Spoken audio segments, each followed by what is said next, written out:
Hello guys, si Mr. Tila again. So, meron lang ako papakita sa inyo na dumating na aking Google AdSense. Wow! Inaasahan ko matagal na. Kala ko hindi na siya rarating. Kaya, niisip ko, kaya napabayaan ko na rin channel ko. Pero yung dumating ka kanina, ngayon mag-i-start na ulit akong mag-vlog. Kaya, maraming salamat. Dahil sa 2025, sana maging bago na lahat. Ito na siya, oh. Ngayon lang siya dumating, guys. January 15. Pero ngayon lang siya dumating sa amin dito sa dorm.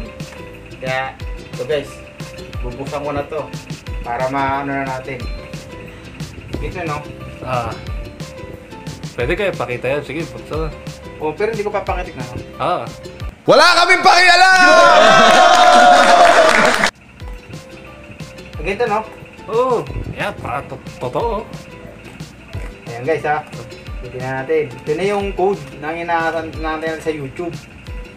Tapos, ganito.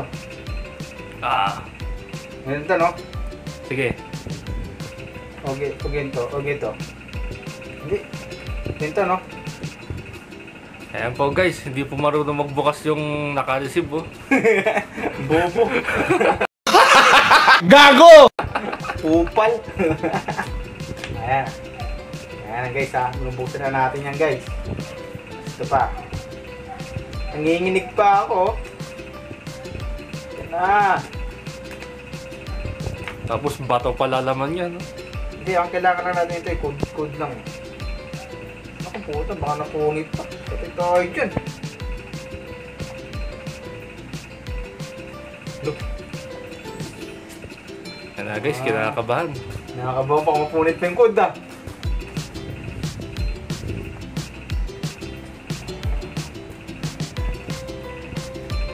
Dapat kaya ko pa ito binubuksan, inaantay ko lang ito kasama ko kasi kaya magtuturo sa akin eh. Hindi ko alam paano ano yun siya. May magkamali tayo guys. Ito kasi guys, hindi kasi marunong magpunit yan. Pagpasensyaan nyo na. Na guys. Ito guys, papakita ko sa inyo pero hindi ko papakita aking code. Ano yun? Confidential. Oh. Wow! Ayan. Totoo yan guys. Ito. Galing kay Google yan. Ayan na. Ito na, tinatakpan ko. Ito yung code number ko sa Google AdSense ko. Ito na yung mag-i-start ng bagong panagawa. Buhay ko ngayon. Wala kaming pakialam! Thank you! Tapos, ang gagawin natin, ilalagyan na natin sa account, no? Okay guys, thank you. Maraming salamat. Share ko lang to. Ilalagay ko lang muna sa account ko dahil yung gagamitin ko ando sa cellphone para malagay ko yung code.